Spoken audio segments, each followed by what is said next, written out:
Dear students, I welcome you to a new chapter of your course kinematics. Before this, we finished mathematical tools and vectors. Kinematics is the branch of mechanics which deals with motion without going into the details of the causes of motion. यानी हम इस chapter में सिर्फ motion के different aspects को study करेंगे और causes of motion को इस चैप्टर में हम इग्नोर करेंगे. We will take that in the next chapter, that is called as dynamics. Dynamics is the study of motion and the causes of motion, while kinematics is the study of motion without going into details the causes of motion. Motion को समझने के लिए पहले एक important concept समझना जरूरी है, that is the frame of reference. Frame of reference. What do you mean by the frame of reference? अगर फिजिक्स में किसी भी इवेंट को ऑब्जर्व करना है तो पहले हम लोग को ऑब्जर्वर को सिलेक्ट करना पड़ेगा.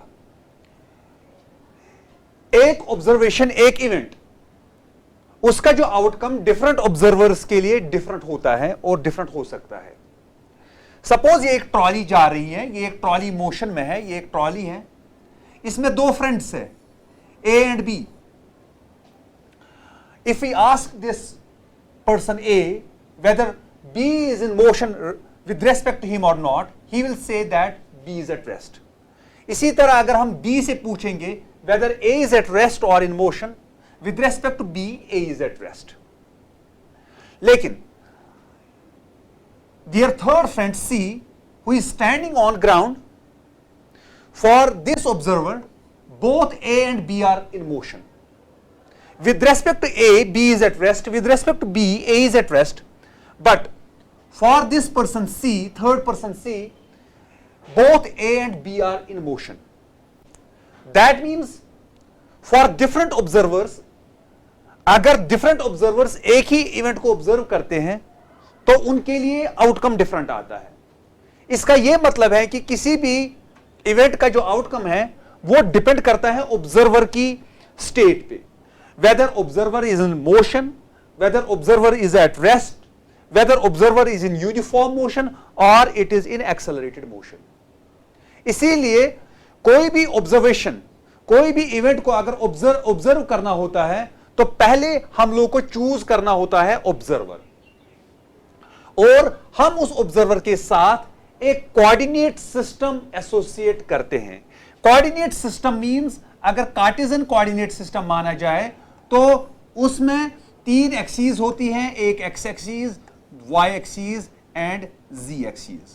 ये mutually perpendicular, mutually orthogonal axes, three axes होती हैं, और हम एक ऑब्जर्वर के साथ एक कोऑर्डिनेट सिस्टम को असाइन करते हैं, प्लस एक क्लॉक भी हम असाइन करते हैं इस ऑब्जर्वर के साथ, एक क्लॉक जिसमें ये टाइम मेजर करता है.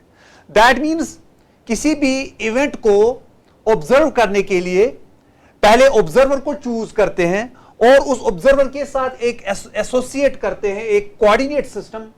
हम यहां पे कार्टेशियन कोऑर्डिनेट सिस्टम लेंगे और उसके अलावा कार्टेशियन कोऑर्डिनेट सिस्टम के अलावा उसके साथ एक क्लॉक भी असाइन करेंगे जिससे वो टाइम मेजर करेगा. इसको बोलते हैं फ्रेम ऑफ रेफरेंस. यानी ऑब्जर्वर की क्या कंडीशन है, ऑब्जर्वर का कोऑर्डिनेट सिस्टम क्या है, ऑब्जर्वर का टाइम, जो उसको टाइम मेजर करने के लिए डिवाइस दिया हुआ है. So Cartesian this coordinate system plus the clock, they make the frame of reference for the observer, right? And different observers के लिए frames of reference different हो सकते हैं. बात समझ में आ रही ना? और जो event का जो outcome है, कोई भी physical event अगर होता है तो उसका जो outcome है वो depend करेगा observer के frame of reference पे. ठीक है? एक observer के, for one observer, a system, a body could be at rest and the same body could be in motion for the another observer. This will depend on the frame of reference. This motion and rest, they are not absolute, they are relative terms. जो मैंने यहां पे example आपको दी कि दो friends हैं, एक गाड़ी में हैं, with respect to one another they are at rest, but with respect to a third observer, they are in motion. So we can say that rest and motion, they are not absolute, but they are relative terms, and the outcome, the result depends on the state of rest or state of motion of the observer, right? So motion को हम broadly 3 categories में classify करते हैं. Number 1, linear motion, rectilinear motion और one dimensional motion. अगर एक body ऐसे इसकी मोशन है कि जब ये मूव करती है तो कार्टेशियन कोऑर्डिनेट सिस्टम की सिर्फ एक एक्सिस चेंज होती है. ये अगर कार्टेशियन कोऑर्डिनेट सिस्टम है, ये एक्स एक्सिस है, ये वाई एक्सिस है और ये जेड एक्सिस है. अगर ये बॉडी ऐसे मूव करेगी कि इस कार्टेशियन कोऑर्डिनेट सिस्टम की सिर्फ एक एक्सिस चेंज हो जाएगी, जो the rest of the 2 axis they will remain unchanged. So अगर मैं ऐसे I suppose that this is the motion of an insect from position A to position B. You can see that while the insect is moving from point A to point B, only this x-axis is changing. You can see the y-axis is constant as well as the z-axis is constant.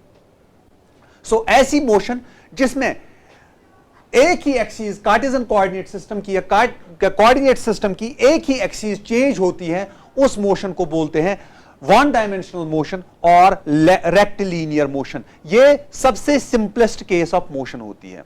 इसी तरह 2 dimensional motion क्या होती है? अगर एक body move करती है एक प्लेन में, सपोज ये जो बोर्ड है इस पे एक इंसेक्ट मूव कर रहा है एक पॉइंट से दूसरे पॉइंट तक, तो वो जो उसकी मोशन होगी यहां पे वो 2 डायमेंशनल मोशन होगी. आप देख सकते हैं, सपोज अगर मैं एक कार्टेशियन कोऑर्डिनेट सिस्टम चूज करता हूं, अगर एक ऑब्जेक्ट ऐसे मूव कर रहा है अलोंग ए कर्व, आप देख सकते हो यहां पे x का एक वैल्यू है, y का एक वैल्यू है, यहां पे x का एक वैल्यू है, y का डिफरेंट वैल्यू है, यहां पे x का तीसरा वैल्यू है, y का तीसरा वैल्यू है.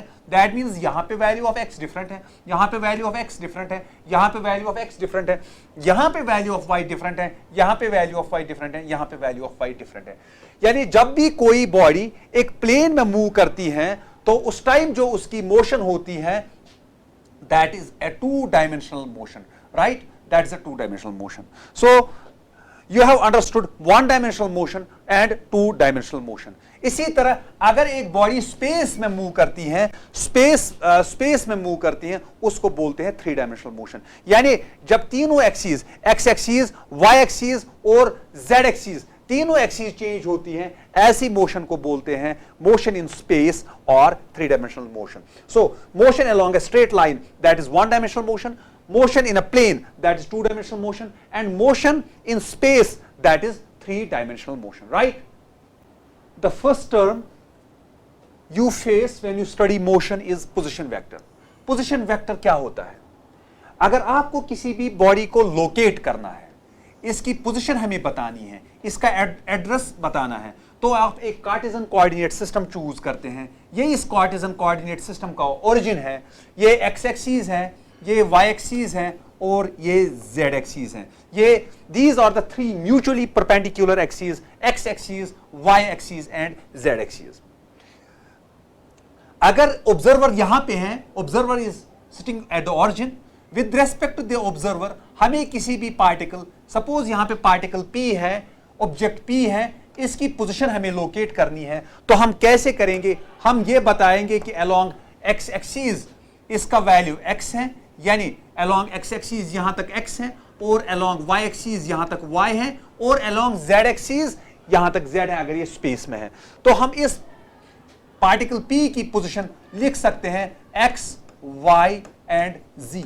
What does this show? This shows that this is x meters along x axis, y meters along y axis and z meters along z axis. अगर इस पार्टिकल P की position में with respect to origin देख लूं, so that will be like this, that will be OP. This OP is a vector. This OP is a vector.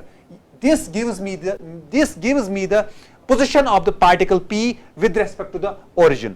चूंकि ये एक vector है तो इसका मैग्नीट्यूड भी होगा और इसकी डायरेक्शन भी होगी.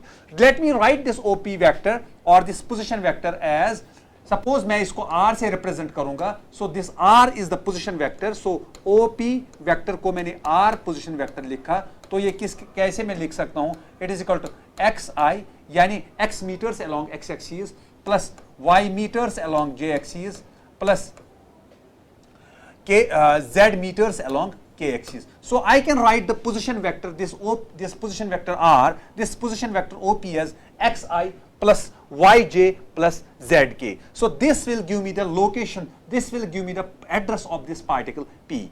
इसका जो मैग्नीट्यूड होता है, जो मैंने वेक्टर्स में पढ़ाया है, तो इसका जो मैग्नीट्यूड होगा that will be equal to under root of x square plus y square plus z square. This will give me the magnitude of this OP or this position vector, right? अब अगर ये particle, अगर कोई particle पहले एक जगह है, फिर ये दूसरी जगह डिस्प्लेस होता है. सपोज मैं आपको बता दूं कि ये कार्टेशियन कोऑर्डिनेट सिस्टम है, ये पार्टिकल पहले इस पोजीशन पे था, पॉइंट P पे था, बाद में ये पॉइंट Q पे आ गया. दैट मीन्स इसने अपनी पोजीशन चेंज की. इसका क्या मतलब है? इसका मतलब फिजिक्स में है कि ये पार्टिकल अपनी जगह से डिसलोकेट हो गया या डिस्प्लेस हो गया. तो डिस्प्लेस कहां से हुआ? P से Q तक. सो दैट मीन्स जो ये PQ है, ये इसको मैं डिस्प्लेसमेंट वेक्टर बोलता हूं. यानी the particle, this is the initial position of the particle, this is the final position of the particle. From the initial position and the final position, if I draw a vector, that is called as the displacement vector, displacement vector PQ. तो आपको मैंने इससे पहले बताया कि जो P है, इसका जो पोजीशन वेक्टर होगा, that will be like this, that will B OP, and जो Q है, जो फाइनल पोजीशन है, उसके लिए जो पोजीशन वेक्टर होगा, that will be equal to OQ. Suppose मैं इसको इस वेक्टर को R1 से रिप्रेजेंट करूंगा, इस वेक्टर को R2 से रिप्रेजेंट करूंगा, और जो यहां पे इसको मैं R12 से रिप्रेजेंट करूंगा. I will represent it as R12. तो जो डिस्प्लेसमेंट वेक्टर है, what is displacement vector here? Displacement vector is PQ vector. This is the displacement vector या R12 vector. यानी the particle has displaced from the initial position to the final position. This is the initial position of the particle. This is the final position, right? So let us see how what this displacement vector is. आपको पता है triangle of vector addition में, ये अगर एक vector है, ये vector है और ये दूसरा वेक्टर है, पहले वेक्टर का हेड और दूसरे वेक्टर का टेल यहां पे ज्वाइंट है, तो इन दो वेक्टर्स का सम जो होगा, that will be equal to the third vector. जिस थर्ड वेक्टर का टेल पहले वेक्टर के साथ, टेल के साथ कनेक्टेड होगा, और जिस वेक्टर का हेड फाइनल वेक्टर के साथ कनेक्टेड होगा. सो दैट मीन्स अगर हमारे पास दो वेक्टर्स हैं, ये वेक्टर A है और ये वेक्टर B है, वेक्टर A का हेड और वेक्टर B की टेल कनेक्टेड हैं, हम क्या करते हैं? हम वेक्टर A की टेल और वेक्टर B के हेड को ज्वाइन करते हैं, तो ये हमें रिजल्टेंट वेक्टर देता है. दैट मीन्स दिस PQ और दिस R12, ये डिस्प्लेसमेंट वेक्टर है. मैं यहां पे निकालना चाह रहा हूं कि ये किसके बराबर होगा. देखिए बेटा, अगर हम इस ट्रायंगल में triangle of vector addition use करेंगे, so vector R1 plus vector R12 जो कि डिस्प्लेसमेंट वेक्टर हैं, ये किसके बराबर होगा?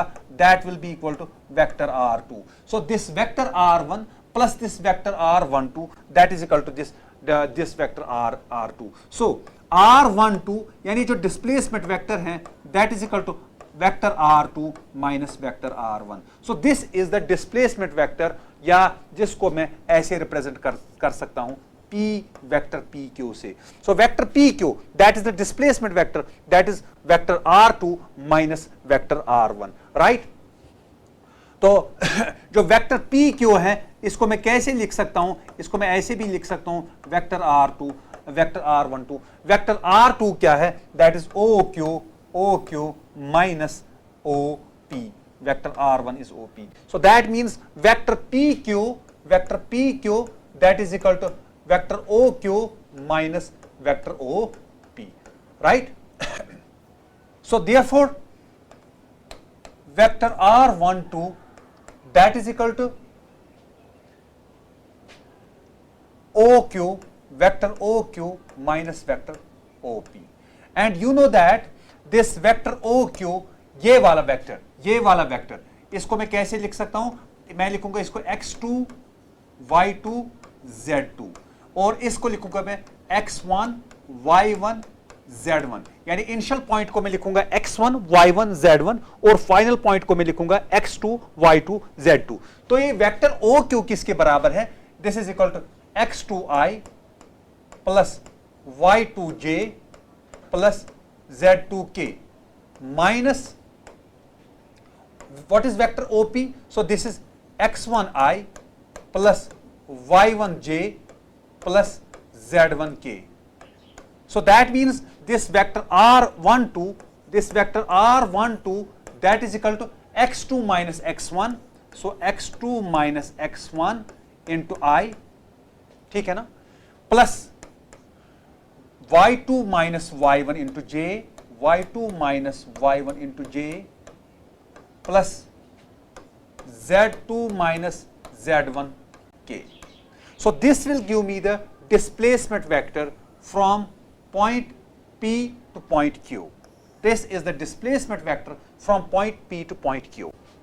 तो इसका मैग्नीट्यूड क्या होगा? So magnitude will be equal to r12, that will be equal to under root of, ये एक वेक्टर है ना, जैसे axi plus ayj plus azk, तो इसका मैग्नीट्यूड क्या होता है? वो होगा x2 minus x1 square plus y2 minus y1 square plus z2 minus z1 square. So this will be the magnitude of the displacement vector, and this is the displacement vector. This is the magnitude of the displacement vector. So if you know the final position of the particle and its initial position as well, you can write the displacement vector and you can calculate its magnitude as well.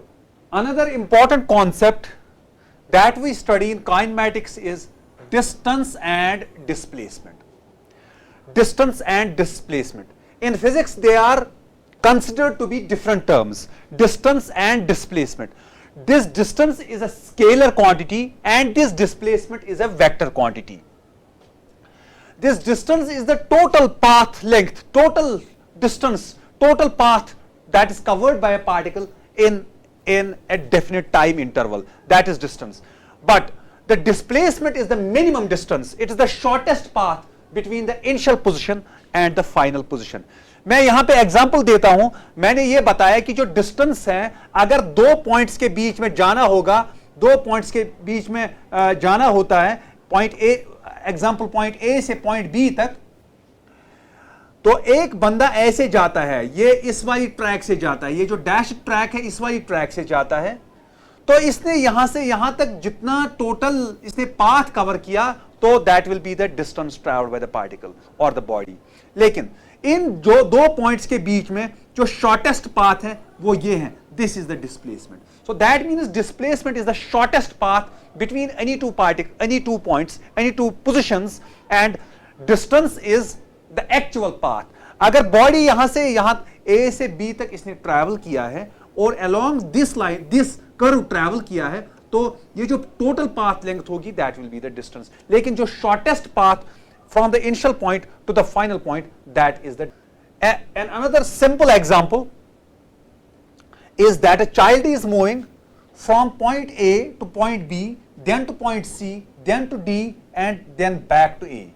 आप देख सकते हैं इसकी पूरी journey में इसने ये distance travel की 3 मीटर्स, फिर 5 मीटर्स, फिर 3 मीटर्स, फिर 5 मीटर्स. तो जो टोटल डिस्टेंस इसने ट्रैवल की है that is 3 + 5 + 3 + 5, so that is 16 meters. लेकिन अगर हम इसका डिस्प्लेसमेंट देखेंगे that will be equal to 0, क्योंकि ये चाइल्ड जो है अपनी ओरिजिनल पोजीशन पे वापस आ गया है. दैट मींस इसका जो डिस्प्लेसमेंट है that is equal to 0, but the distance travelled by the child is 16 metres. Right. यहां पे एक और एग्जांपल है. यहां पे एक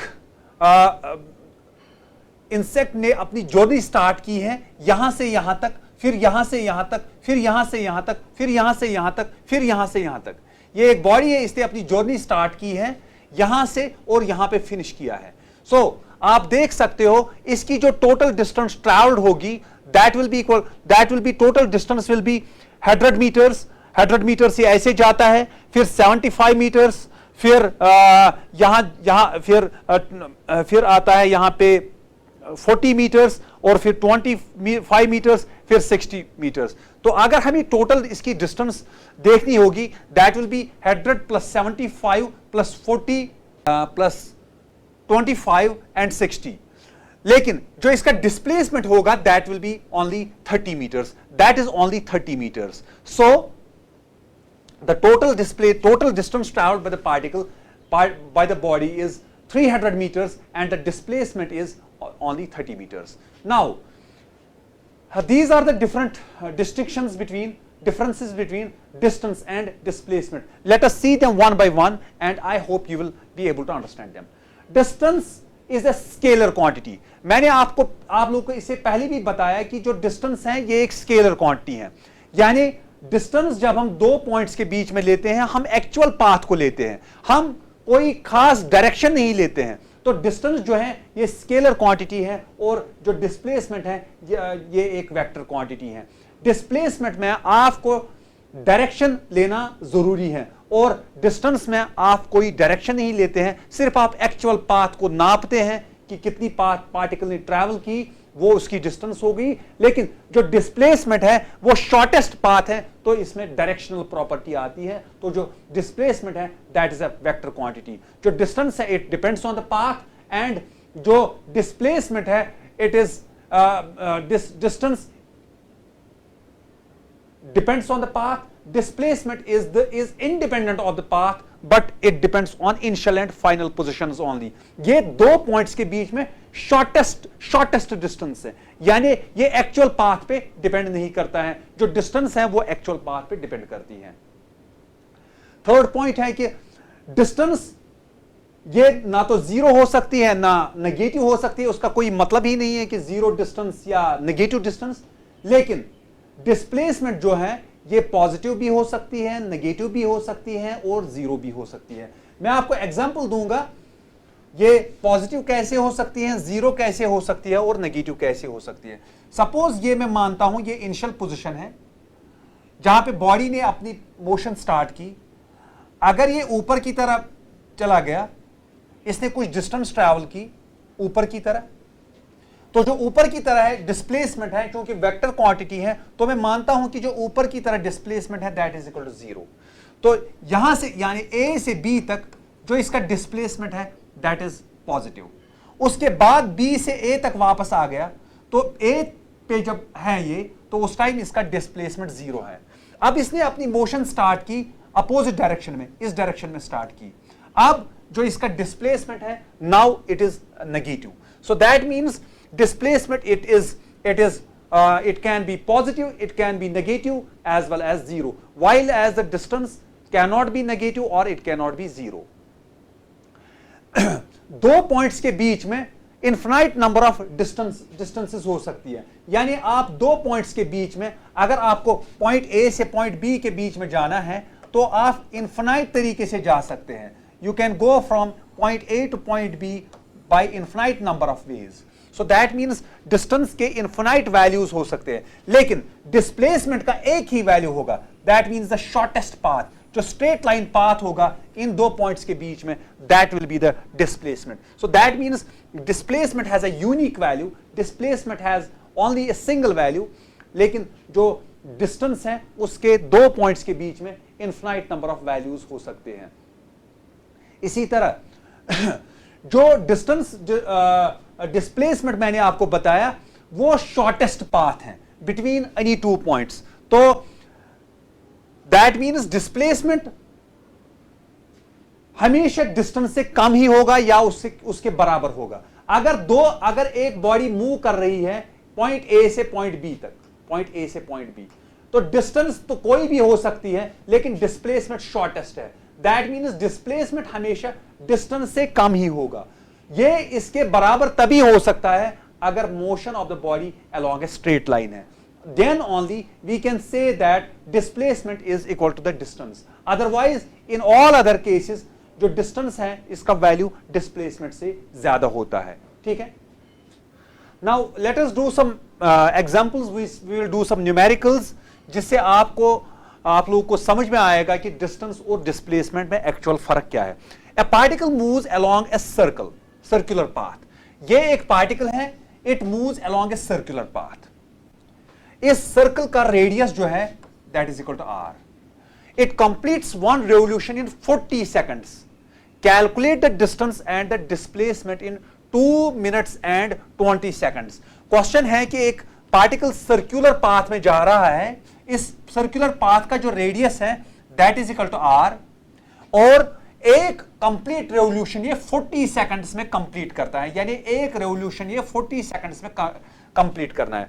हम लोगों को निकालना है distance travelled by the particle, distance travelled by the particle, distance कितना होगा और डिस्प्लेसमेंट कितना होगा इस पार्टिकल का, जब टाइम जो है that is equal to, displacement क्या है, जब टाइम जो है time is equal to 2 minutes plus 20 seconds.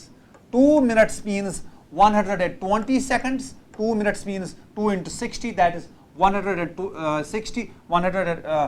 This is 120 seconds is 2 minutes plus 20 seconds. So इतने टाइम में हम लोग को डिस्टेंस निकालना है और डिस्प्लेसमेंट निकालना है। देखिए ये इसने अपनी मोशन यहां से अगर स्टार्ट की तो 40 सेकंड में एक कंप्लीट सर्कल करता है।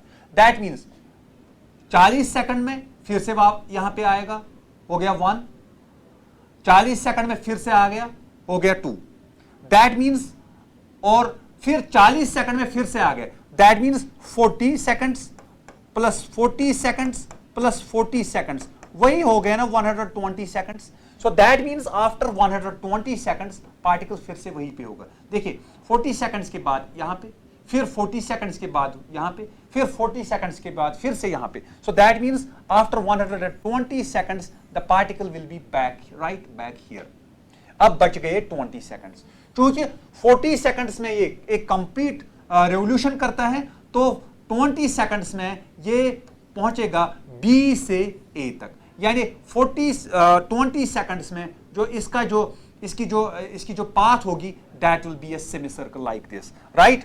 सो मुझे निकालना है डिस्टेंस और डिस्प्लेसमेंट। सो 40 सेकंड्स के बाद अगर पार्टिकल यहां पे था और उसके बाद ये पार्टिकल यहां पे होगा, तो पहले मैं डिस्प्लेसमेंट निकालूंगा। अगर एक पार्टिकल पहले पॉइंट ए पे था, पॉइंट बी पे था, अब पॉइंट ए पे है, तो मुझे इसका डिस्प्लेसमेंट निकालना है। अगर ये सर्कुलर पाथ है सो दैट मींस डिस्प्लेसमेंट क्या होगा, ये इसका रेडियस आर है, ये इसका रेडियस आर है, तो जो डिस्प्लेसमेंट होगा that will be equal to 2r। क्योंकि displacement, what is displacement, it is the shortest path between 2 points. So this is r, this is r, so displacement will be equal to 2r, displacement will be equal to 2r, displacement will be equal to 2r।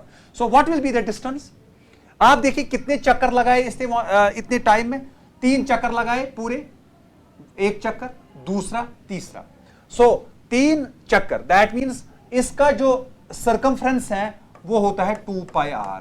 तो 3 चक्कर लगाए तो कितना हो गया वो 3 into 2 पाई r, और 3.5 चक्कर लगाए ना, 3 चक्कर 40 प्लस 40 तो बच गए ना ये 20 सेकंड्स। 20 सेकंड्स में इतना चक्कर लगाए ना, आधा चक्कर। सो दैट मींस उसके बाद प्लस होगा फिर पाई आर, क्योंकि यहां से यहां तक जो डिस्टेंस होगी वो पाई आर होगी। देखिए 2 पाई आर एक बार, 2 पाई आर दूसरी बार, 2 पाई आर तीसरी बार, ठीक है, और उसके बाद 20 सेकंड्स में पाई आर, तो वो कितना हो गया, that is equal to 6 pi R plus pi R, so that is equal to 7 pi are.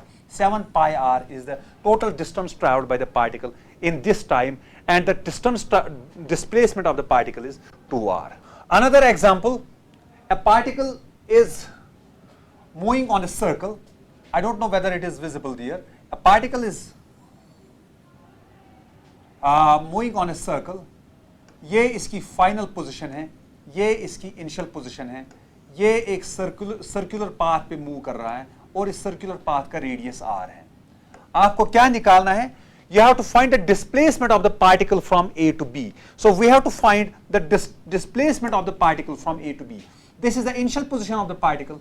This is the final position of the particle. So we have to find the displacement, that is the shortest path between A and B. So you can simply use Pythagoras theorem. So AB square, that is equal to R square plus R square. So this is a right triangle luckily over here. So AB square, so that is equal to twice R square. So AB is equal to under root of twice R square. So that will be equal to R under root 2. So this is the displacement vector. So this is the displacement vector, and this is directed from this A to B. Fine. So another important example here is that the particle is initially at point A and it reaches along the semicircular path, it reaches along this circular path from A to B. यानी A इसकी initial position है और ये इसकी final position है. हमको क्या निकालना है? हमको निकालना है डिस्प्लेसमेंट ऑफ द पार्टिकल. यहां पे जो सेंटर पे जो एंगल बना है that is equal to theta. तो हम लोगों को निकालना है displacement vector from A to B. ठीक है. तो ये OA, ये रेडियस वेक्टर OA है और ये OB है. ये इसकी पोजीशन वेक्टर है जब पार्टिकल पहले A पे था. This is the position vector OA, initial position vector, and this is the final position vector. हम लोग को क्या निकालना है? हम लोग को निकालना है displacement vector. Displacement vector from A to B. So displacement vector is like this. Displacement vector is like this. Displacement vector is AB. So you can see here the displacement vector is this AB. ठीक है. आप देख सकते हैं ये एक triangle है और इसमें हम ट्रायंगल ऑफ एडिशन यूज कर सकते हैं. ट्रायंगल ऑफ एडिशन में आपको पता है कि दिस वेक्टर, ये वेक्टर, इस वेक्टर OA, इसका जो हेड है that is connected to the tail of vector AB. यानी इस वेक्टर का हेड और इस वेक्टर की टेल यहां पे कनेक्टेड है. तो इन दो का सम जो होगा that will be equal to this vector OB. ये ऐसे है ना, आप इसको गौर से ऐसे देख लीजिए. ये वेक्टर है OA, ये वेक्टर है AB. ये वेक्टर OA है और ये वेक्टर AB है. इन दो का जो वेक्टर सम होगा that will be equal to this vector OB. Right. So I can write here vector OA plus vector AB, जो डिस्प्लेसमेंट वेक्टर है जो मुझे एक्चुअली चाहिए, vector OA plus vector AB that is equal to vector OB. आप देखिए triangle of vector addition मैंने पढ़ाया है वेक्टर्स में, आप उसको रिवाइज कर सकते हैं. सो मुझे यहां पे चाहिए ये displacement vector AB. So vector AB किसके बराबर होगा? Vector AB will be equal to vector OB minus vector OA. ठीक है. आपको पता है कि अगर हमारे पास दो वेक्टर्स हैं तो इनका जो सब्ट्रैक्शन होता है vector A minus vector B, उसका जो मैग्नीट्यूड होगा वो होता है बराबर under root of A square plus B square. ऐसे अगर हमारे पास दो वेक्टर्स हैं vector A minus vector B, ये होता है बराबर, इसका मैग्नीट्यूड किसके बराबर होता है? ये होता है बराबर A square plus B square minus twice AB cos of theta. इसी तरह यहां पे इसका जो मैग्नीट्यूड होगा that will be equal to OB square plus OA square minus twice OB OA cos of theta. This OB, this is equal to R, this is also equal to R. So this is R square plus R square minus twice, this is R into R, so this is twice R square cos of theta, right? So this is the displacement vector, this is the magnitude of the displacement vector. So this is twice R square plus minus twice R square cos of theta. So this is under root of, this is twice r square, this is 1 minus cos of theta, right? If you remember the formula, जो मैंने trigonometry के कुछ फॉर्मूले मैंने आपको बोले थे जो आपको याद रखने चाहिए हमेशा, उसमें एक फॉर्मूला है 1 माइनस कॉस 2 थीटा, अगर आपको याद होगा 1 minus cos 2 theta, 1 minus cos 2 theta, वो किसके बराबर होता है? वो होता है बराबर twice sine square theta. This is a very important formula, 1 minus cos 2 theta that is equal to twice sin square theta. अगर यहां पे होता 1 plus cos 2 theta, that would have been equal to twice cos square theta. So अगर यहां पे theta के बदले 2 theta के बदले में थीटा लिखूंगा, यानी मैं लिखूंगा 1 माइनस कॉस ऑफ थीटा, यानी मैंने थीटा को हाफ किया तो यहां से भी थीटा को हाफ करना पड़ेगा. So that will be equal to twice sine square theta by 2, right? So that means यहां पे मैं लिखूंगा ट्वाइस आर स्क्वायर, और this is 1 minus cos of theta, that will be equal to twice sin square theta by 2.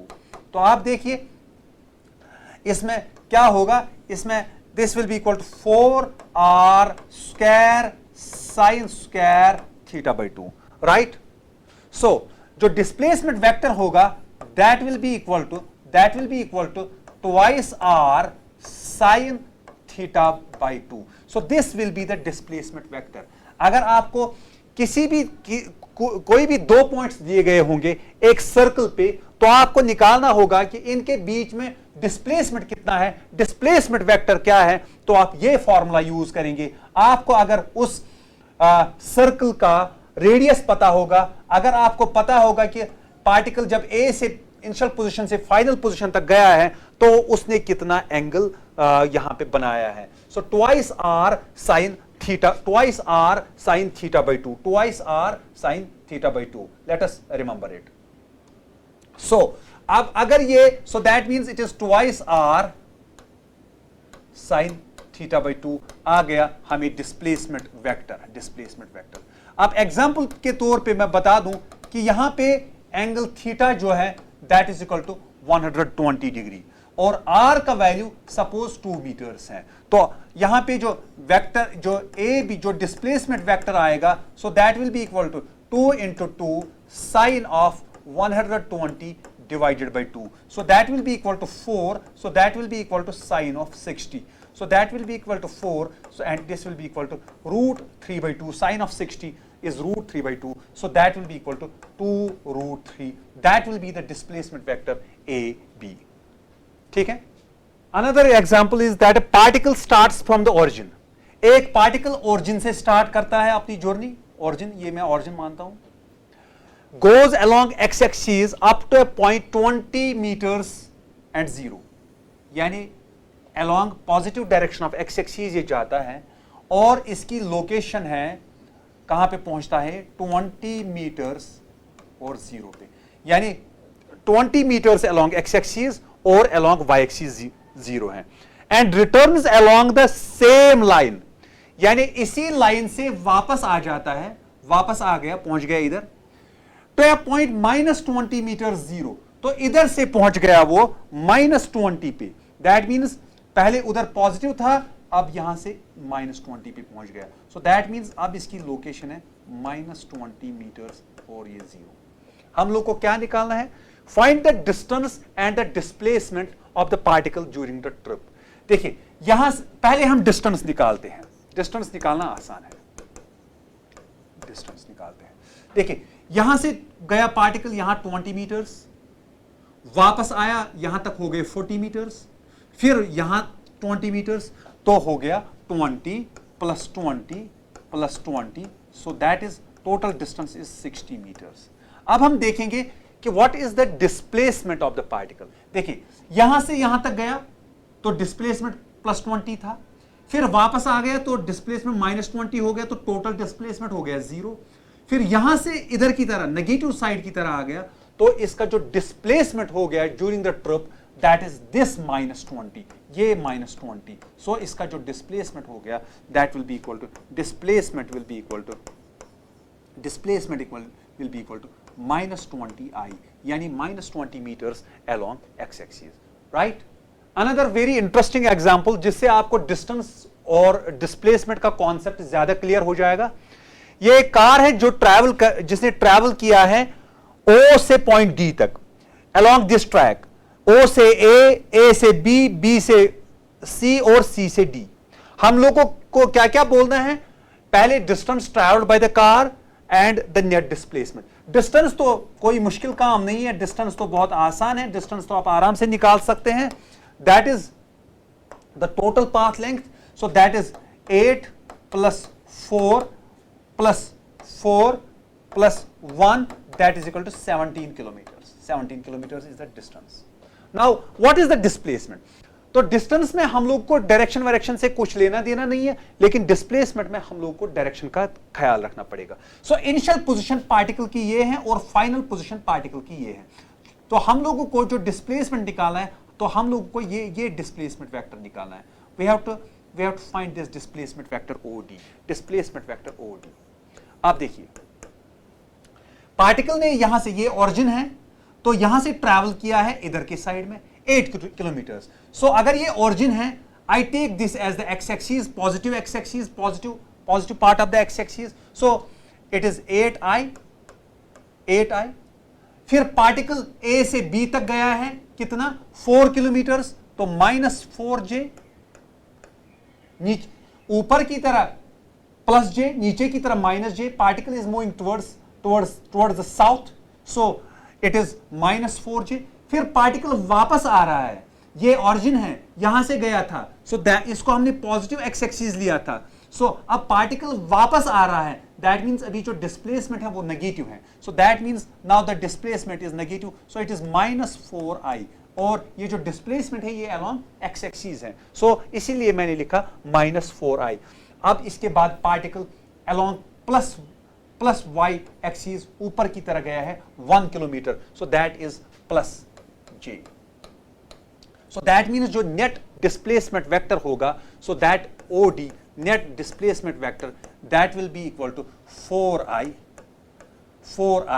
+ 3j।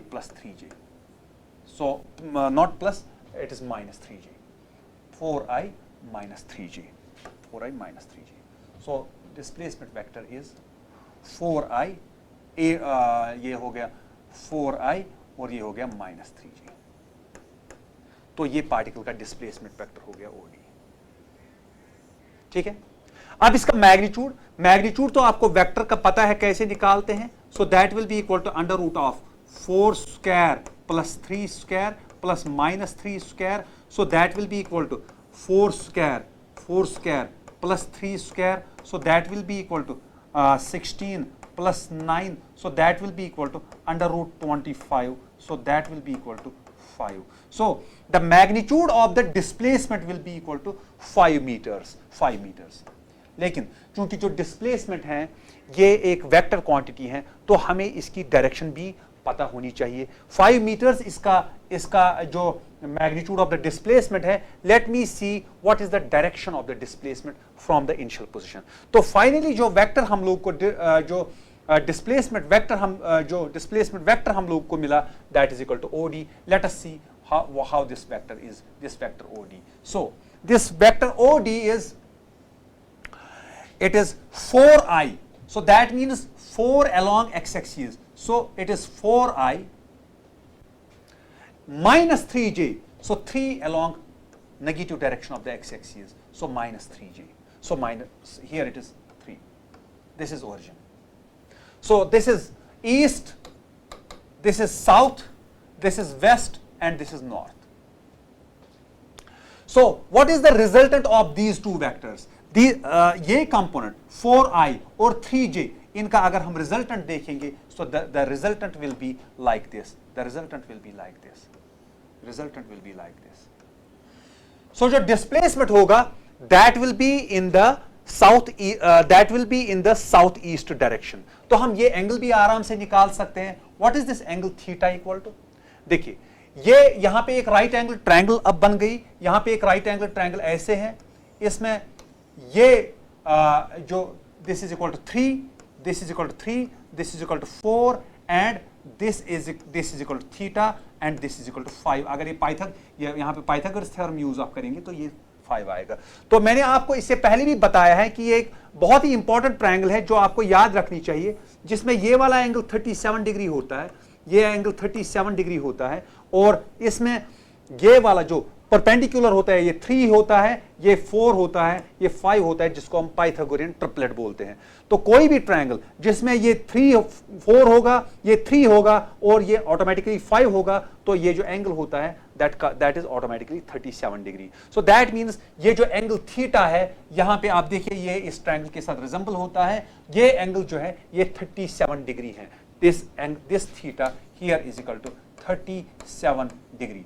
तो इसका answer क्या आएगा, that the displacement is 5 metres 37 degree south, 37 degree east से साउथ की तरह angle बनाता है. So that means 37 degree south of east, south of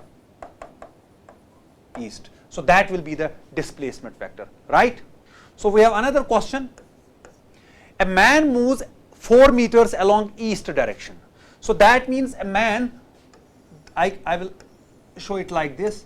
So this is east, this is west, this is north and this is south.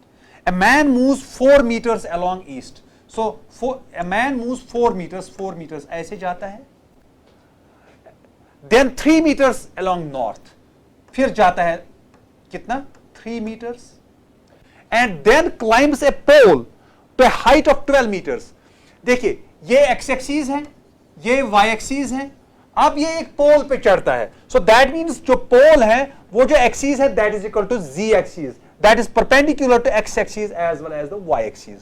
So that means इसका जो displacement vector है तो मैं कैसे लिखूं इसको. सो 4 meters along east direction यानी 4 meters I, so it is 4I and 3 meters along north, so plus 3J, and after that he climbs it. So this height is this along Z axis, so that is 12K.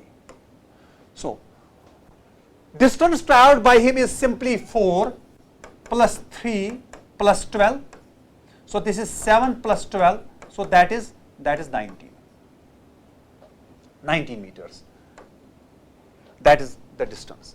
And the displacement is this, and you can find the magnitude of the displacement simply by, this is 4 square plus 3 square plus 12 square. So you can write it as, so it is 16 plus 9 plus 144. So that is, you can do this later on. So this is, so that is 169, that comes out to be 13 meters.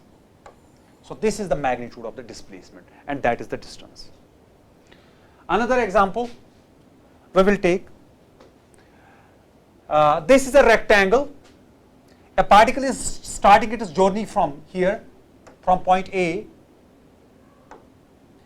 It is moving along AB and it reaches to point C.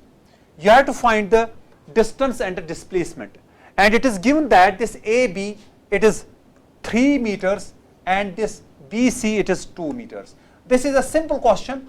The distance is simply 3 plus 2, that is 5 meters, and the displacement you can find by this AC. So what is this AC vector? AC vector, so the displacement vector, that is this. I suppose this is the origin, so 3 meters along x-axis, so it is 3I plus 2J. So the magnitude of the displacement vector is under root of 3 square plus 2 square, so that is 9 plus 4, so it is under root 13.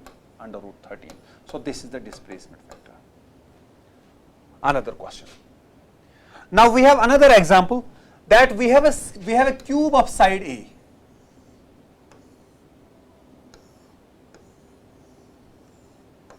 This is a cube and its each side is A. So this is A, length of each side is A. Length of each side is A. We have to calculate displacement. हम लोग को जो particle है ये पहले इधर था, A B C D ऐसे, ये एक क्यूब है जिसके सारे साइड्स बराबर हैं और एक पार्टिकल ने ट्रैवल किया है ए से डी तक, यानी ए से बी तक ऐसे, ए से बी, फिर बी से सी ऐसे ट्रैवल किया है, फिर सी से डी ट्रैवल किया है, यानी ये कॉर्नर और इसका जो अपोजिट कॉर्नर है उस पे यहां से वहां तक उसने ट्रैवल किया है। तो हम लोगों को क्या निकालना है? हम लोगों को निकालना है डिस्प्लेसमेंट, यानी हम लोग को यहां पे डिस्प्लेसमेंट वेक्टर ए डी निकालना है। डिस्टेंस तो आसान है, पार्टिकल ने यहां से यहां तक ट्रैवल किया, हो गई डिस्टेंस ए, फिर यहां से यहां तक हो गई डिस्टेंस ए, यहां से यहां तक हो गई distance 3a, so the total distance travelled is very simple, so that is equal to 3a। But what is the displacement? See, मैं यहां से ऑरिजिन चूज करता हूं, यहां पे ऑरिजिन चूज करता हूं, ये this is the plus X axis. So particle ने plus along plus X axis कितनी डिस्टेंस ट्रैवल की? ए आई, यानी A metres along X axis. फिर along Y axis A metres plus A J, ठीक है। फिर पार्टिकल यहां से अंदर की तरह गया, बाहर की तरह जो एक्सिस है that is plus K axis, जो अंदर की के साइड में एक्सिस है that is minus K axis, so that is minus A K. So this is the displacement vector of the particle from this position A to position D. So this is the position vector. So the magnitude of the position vector is